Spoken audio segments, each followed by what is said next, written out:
Hello everyone. So in this video we will be discussing about the resonance of LCR circuits. So आइए सबसे पहले let's draw an LCR circuit considering inductor coil L, a capacitor of capacitance C, and a resistance R be applied across an alternating EMF E. So this is now our series LCR circuit. Right इसमें आपका जो alternating EMF आपने apply किया है तो इसकी equation क्या रहेगी E is equal to E naught sine omega t. It has two components. First is your amplitude, ये आपका एम्पलीट्यूड हो गया. This is your alternating EMF, that means आपका साइनसॉइडली आपका ईएमएफ वेरी कर रहा है. Right, so this is your series LCR circuit. अब इसकी रेजोनेंस की हमें कंडीशंस को चेक करना है. राइट, सबसे पहले इसमें हम निकालते हैं कि इसका टोटल इंपीडेंस कितना होगा. We are aware that LCR circuit के लिए टोटल इंपीडेंस कितना होता है. टोटल इंपीडेंस इसको डिनोट करते हैं हम Z से. इसकी वैल्यू क्या होती है.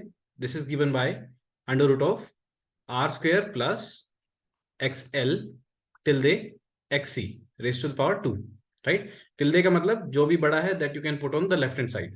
Right, so XL minus XC. Right, तो किस पे डिपेंड कर रहा है. XL एंड XC ये क्या क्या होते हैं. XL, this is your inductive reactance which is given by omega L. XC क्या होता है आपका. This is your capacitive reactance denoted by 1 over omega C. इसका फॉर्मूला होता है 1 over omega C. Right, so total impedance हमारे पास आ चुका है. हमें पता है कि आपका ऑल्टरनेटिंग ईएमएफ है E is equal to E naught sine omega t. अब बात करते हैं कि करंट कितना रन करेगा इस सर्किट के अंदर.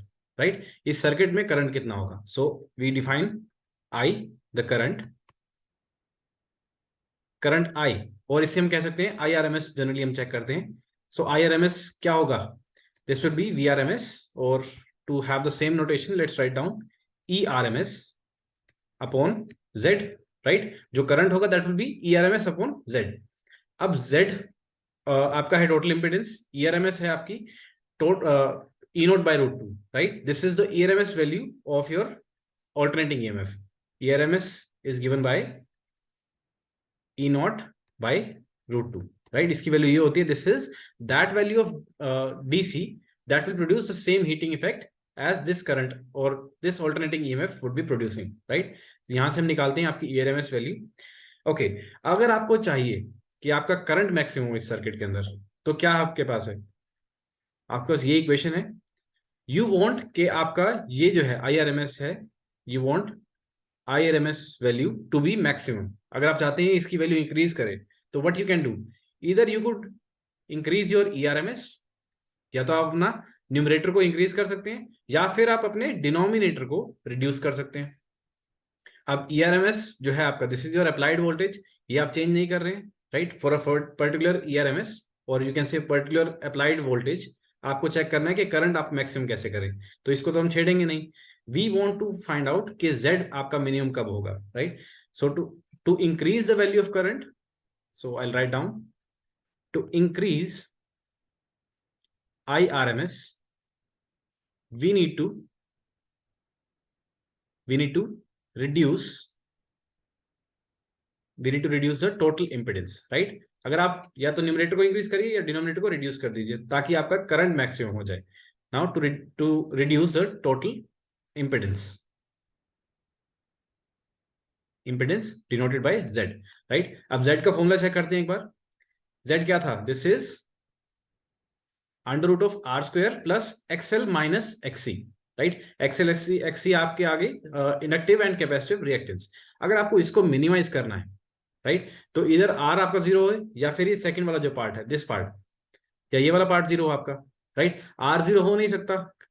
अब कोई भी सर्किट है उसके अंदर रेजिस्टेंस तो रहेगा. So what we can do is XL minus XC वाला जो पार्ट है, सेकंड पार्ट जो आपका है इंडक्टेंस टोटल इंपीडेंस के लिए, हमें उसको 0 कर देते हैं. राइट, इसको 0 कैसे करेंगे.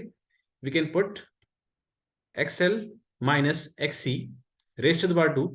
We want this to be 0. क्यों करा हमने. बिकॉज हमें Z को मिनिमाइज करना है. राइट, Z मिनिमाइज होके क्या आ जाएगा. It will just be equal to under root of R square which is R.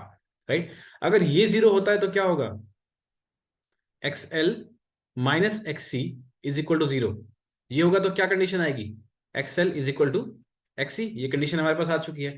Now this is the value of Z, this is the condition for Z, ताकि आपका current maximum हो जाए, right.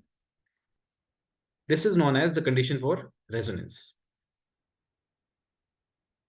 So when XL is equal to XC, this is your condition for resonance. अब मतलब क्या होता है इसका, XL is equal to XC हो गया, आपकी कंडीशन आ गई रेजोनेंस की। इसका मतलब क्या है, आइए इसके फॉर्मूले से चेक करते हैं। So omega L is equal to 1 over omega C, right. यहीं से आया आपका XL is omega L, XC is 1 over omega C, this is, इससे क्या मिलेगा आपको, so you will get omega square is 1 over LC, और हम कह सकते हैं omega is equal to 1 over under root LC। Now for annotation हम इसे लिख देते हैं omega not, this becomes our resonant frequency, where omega not, this is our resonant frequency. क्या मतलब हुआ, इसका मतलब ये है कि ओमेगा नॉट अगर आपकी फ्रीक्वेंसी है सर्किट की, एट दैट पॉइंट आपका करंट जो की वैल्यू जो होगी that will be maximum, right. All right, so अब आपके पास वैल्यूज आ चुकी हैं बेसिक। अब हम एक काम करते हैं, अपने XL XC और Z को एक बार प्लॉट करते हैं, फ्रीक्वेंसी के साथ वेरी कैसे कर रहा है, राइट। ओके, ऑल राइट, सबसे पहले आपके पास था XL given by omega L, next we have XC which is given by 1 over omega C, उसके बाद है आपके पास R कैसे वेरी करेगा फ्रीक्वेंसी के साथ, it is independent of frequency, right, independent. एक बार फिर भी प्लॉट कर लेंगे just to have an idea, XL XC R and then we have the total impedance, because Z जो है आपका, this is the function of XL and XC, अगर वो फ्रीक्वेंसी से वेरी कर रहे हैं तो ये भी वेरी कर रहा होगा, we just need to check कि वेरी कैसे करता है, राइट। ऑलराइट, सबसे पहले XL जो है आपका, इसे प्लॉट करते हैं। देखिए हम प्लॉट कर रहे हैं XL with respect to omega, right. अब देखिए ओमेगा के साथ it has a direct relationship, right, proportional है इसके, प्रोपोर्शनल टू ओमेगा है, न्यूमरेटर में है, so it would just be a straight line, right. ये आपका XL आ गया, the inductive reactance. Next is XC, XC कैसे वेरी करेगा, XC with respect to omega, ये आपका है 1 over omega, that means inversely proportional है, राइट। सो 1 ओवर X का ग्राफ कैसा होता है, it's somewhat like this, right, कुछ इस तरह से आपका ग्राफ रहेगा for XC। Next is R which is independent of frequency, अगर फ्रीक्वेंसी पे डिपेंड नहीं कर रहा है so it would be a straight line, right. अगर आप फ्रीक्वेंसी वेरी कर भी रहे हैं then also R would remain same, so it would be a straight line, right. Frequency very करती जा रही है बट R आपका कांस्टेंट है, this is the value of R, right. अब हमें चेक करना है कि टोटल इंपिडेंस ये कैसे वेरी करता है, टोटल इंपिडेंस कैसे वेरी करेगा, राइट। सो टोटल इंपिडेंस देखिए आपकी वैल्यू मैं एक बार दोबारा लिख देता हूं, Z is equal to under root of R square plus XL minus XC whole square, ये आपकी वैल्यू है Z की। अब देखिए एक रफ सा आइडिया लेते हैं इसके लिए। सबसे पहले विद रिस्पेक्ट टू ओमेगा आप Z को वेरी कर रहे हैं, आप चेक करना चाहते हैं कि क्या वैल्यू रहेगी, राइट। ओके, R फिक्स है, R की वैल्यू रहेगी at least, so they would be a minimum value Z की जो हमेशा रहेगी, राइट। सो लेट्स टेक ये इसकी मिनिमम वैल्यू है, राइट। इसके बाद अगर आपका फ्रीक्वेंसी कम है, right, so for lesser frequency ये वैल्यू आपकी क्या है, दिस इज क्लोज टू 0, लेकिन ये वैल्यू आपकी very high, right. So this would be a large value of Z, right, कुछ लार्ज वैल्यू आपके पास Z की आएगी, एट दिस पॉइंट Z की वैल्यू कुछ ऐसे होगी, अगर फ्रीक्वेंसी कम है तो ये आपकी Z की वैल्यू है, right. For an intermediate stage, एक इंटरमीडिएट फ्रीक्वेंसी ले लेते हैं, मान लीजिए ये वाला पॉइंट, सिमिलरली यहाँ पर ये और इस पर ये, राइट। सो R की मिनिमम वैल्यू तो रहेगी एक, एट अ पर्टिकुलर और इंटरमीडिएट फ्रीक्वेंसी XC की वैल्यू कम होती जा रही है, XC इंक्रीज करता जा रहा है, right. So they would be a stable value of Z, right. So ये रिड्यूस होगा and then for higher frequencies ये आपका कम हो गया, दिस इज इंक्रीजिंग और ये आपका स्टेबल है, so again it would start to increase. So कुछ इस तरह का आपका Z का ग्राफ आएगा, राइट, एग्रीड। ओके, आपने देखा कि z का ग्राफ आपका कुछ इस तरह से आ चुका है, राइट? एक वैली सी बन चुकी है आपके पास। Now if you want to plot i, अगर आपको i RMS, sorry, if you want to plot i, कि i आपका फ्रीक्वेंसी के साथ कैसे वेरी कर रहा है, right? i not the IRMS, i की वैल्यू आपकी फ्रीक्वेंसी के साथ कैसे वेरी कर रही है, i is a function of omega, ये कैसे वेरी कर रहा है? So it would just be the inverse of z। अगर किसी पॉइंट पर देखिए, यहां पर अगर फ्रीक्वेंसी कम है, इंपेडेंस ज्यादा है, तो करंट कम होगा, ऑब्वियस। अगर आपका इंपेडेंस कम हो गया है तो करंट की वैल्यू मैक्सिमम आ जाएगी, this is the minimum value of impedance, तो यहाँ पर करंट आपका ज्यादा हो जाएगा। अगेन अगर आपका फ्रीक्वेंसी इंक्रीज करने पर z इंक्रीज कर रहा है, तो अगेन सर्किट के अंदर अगर इंपेडेंस इंक्रीज कर गया तो करंट रिड्यूस हो जाएगा। सो किस तरह का आएगा आपका ग्राफ करंट के लिए? कुछ इस तरह से आएगा आपका current as a function of frequency, इसका बिल्कुल इनवर्स। अगर z कम है, आई वुड बी, अगर सॉरी, अगर z आपका ज्यादा है, I would be minimum. z अगर आपका एट इंटरमीडिएट फ्रीक्वेंसी अगर z कम है, आई वुड बी लार्जर। तो कुछ इस तरह से आपका ग्राफ बनेगा for i। Let's make it a little more symmetric.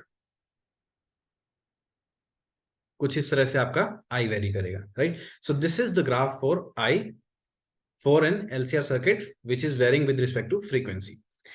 All right,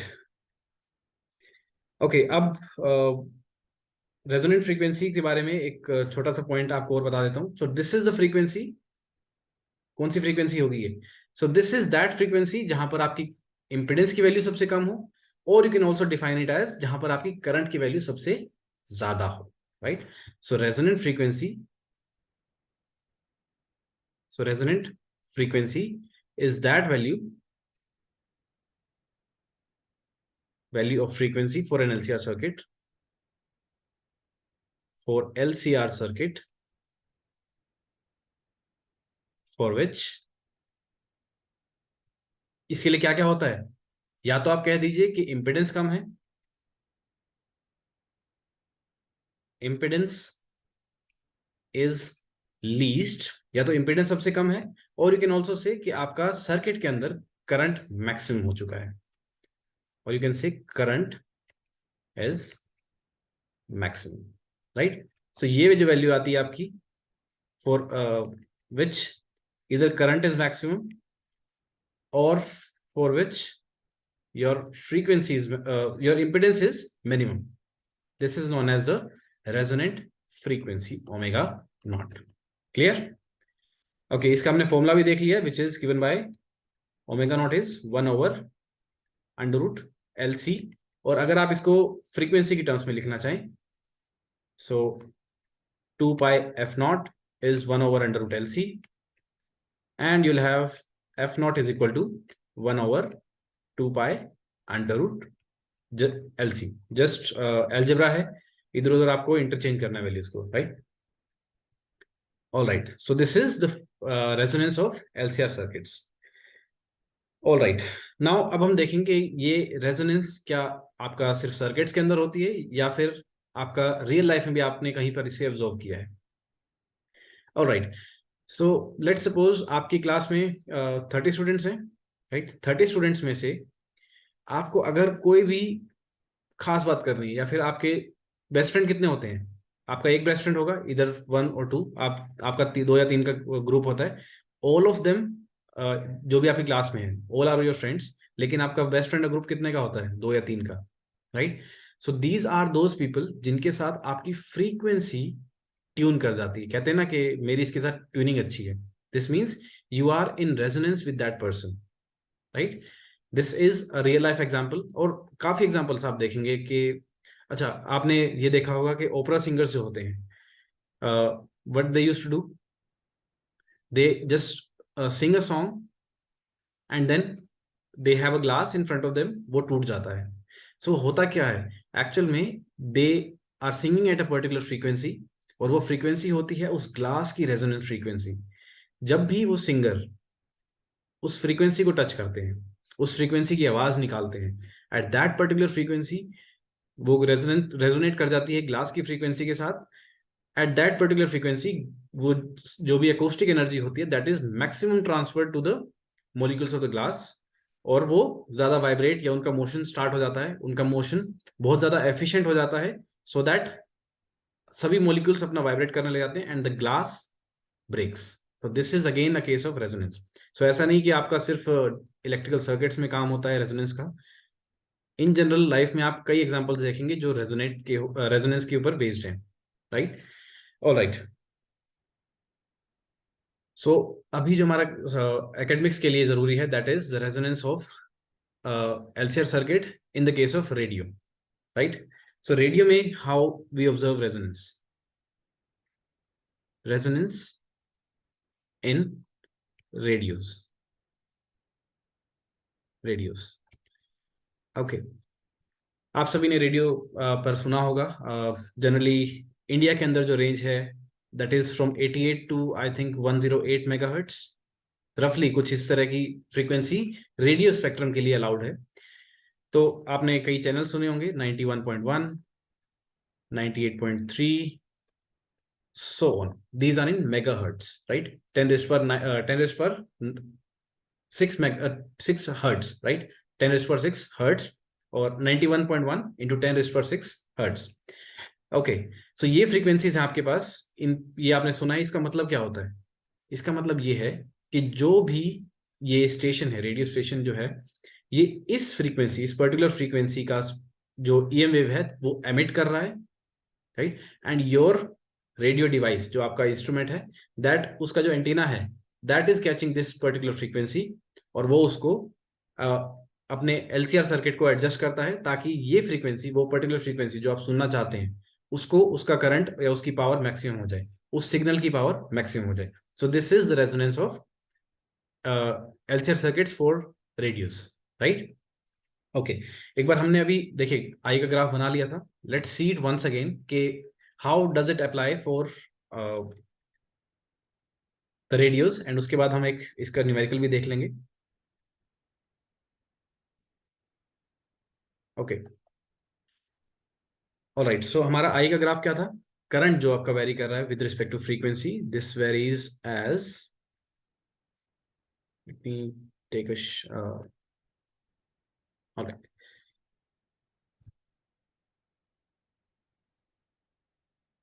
So this is your current in the circuit varying with respect to frequency. कुछ इस तरह का आपने ग्राफ अभी ऑब्जर्व किया. राइट. अभी हमने ग्राफ प्लॉट किया था इसके लिए. Let's make it a little more symmetric. Right. इस तरह का आपका करंट का ग्राफ आया है. Now what we want is, आपको चाहिए कि मुझे 91.1 मेगाहर्ट्ज का जो चैनल है उसकी आवाज सुननी है. राइट. नाउ यू वांट कि आपको एक पर्टिकुलर फ्रीक्वेंसी पर ही आपके पास सिग्नल की पावर मैक्सिमम आनी चाहिए. Right. So for what we do for this thing, हम चाहते हैं कि आपके पास जो करंट है वो मैक्सिमम सिर्फ एक पर्टिकुलर फ्रीक्वेंसी या फिर एक very small range of frequencies के लिए ज्यादा है करंट, और बाकी फ्रीक्वेंसीज के लिए आपके पास पावर कम हो. Right. So we define half power points. We define half power points. Half power points क्या होते हैं? दीज आर दोज वैल्यूज जहां पर आपके पास पावर हाफ हो जाएगी. Right. For a particular LCR circuit आपके पास हाफ पावर हो जाएगी. Right. So we define these as, मान लीजिए आपका अगर ये करंट है, we know power is given by I square R. Power आपकी आई स्क्वायर आर होती है. राइट. सो अगर आपका आई का ग्राफ ऐसे है तो पावर का भी कुछ इसी तरीके से होगा. I am drawing rough sketch for that as well. So power with frequency, values कुछ भी हो लेकिन ग्राफ कुछ इसी तरीके से आएगा आपका. राइट. ओके.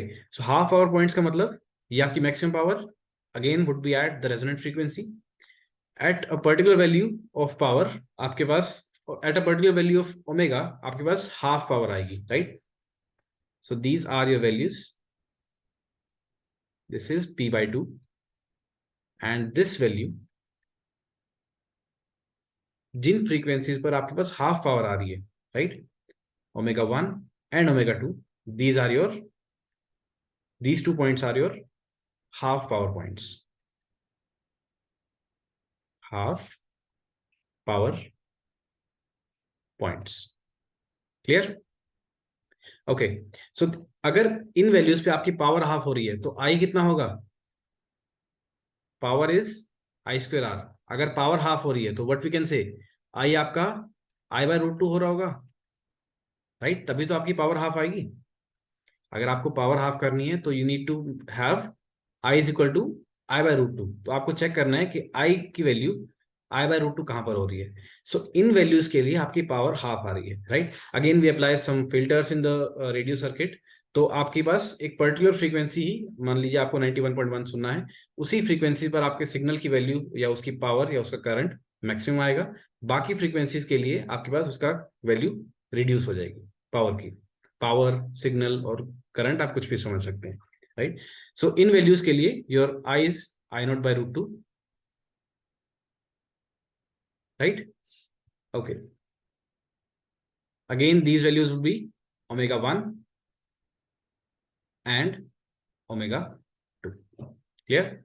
ये आपकी वैल्यूज आ गई, ओमेगा 1 एंड ओमेगा 2। इन इन पॉइंट्स को हम कह देते हैं half power points. These are your values omega 1 and omega 2।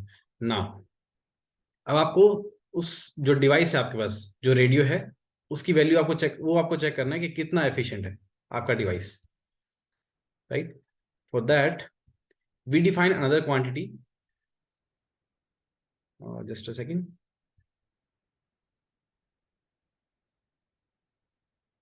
Okay, will do it in a while. So अब हमें चेक करना है कि आपका जो डिवाइस है, इंस्ट्रूमेंट है, जो आपका रेडियो है, हाउ एफिशिएंट इज इट, कि वो कितना आसानी से एक पर्टिकुलर चैनल, आपके डिजायर्ड चैनल को शो कर सकता है। So for that we define the sharpness of resonance, कि कितना शार्प है आपका resonance, sharpness of resonance, right? Sharpness of resonance क्या होगा? इसे हम डिफाइन करते हैं क्यू वैल्यू से, quality factor,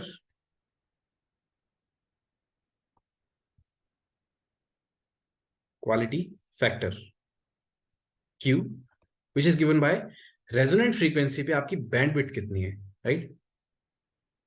resonant frequency upon the bandwidth,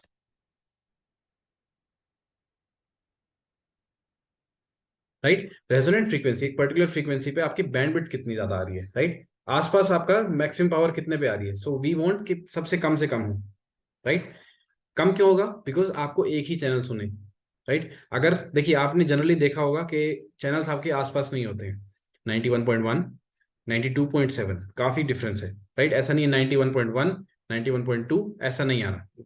ऐसा क्यों है? बिकॉज यू वांट कि थोड़ी बैंडविड्थ आपके पास होगी, इन एक्चुअल थोड़ा वेरी करता है, राइट? बट यू वांट कि बैंडविड्थ कम से कम आए, ताकि आपके पास जो अवेलेबल स्पेक्ट्रम है, दैट मीन्स 88 से 108 मेगाहर्ट्ज, इसमें जितने ज्यादा से ज्यादा आप स्टेशन डाल सकें, we want that thing, right?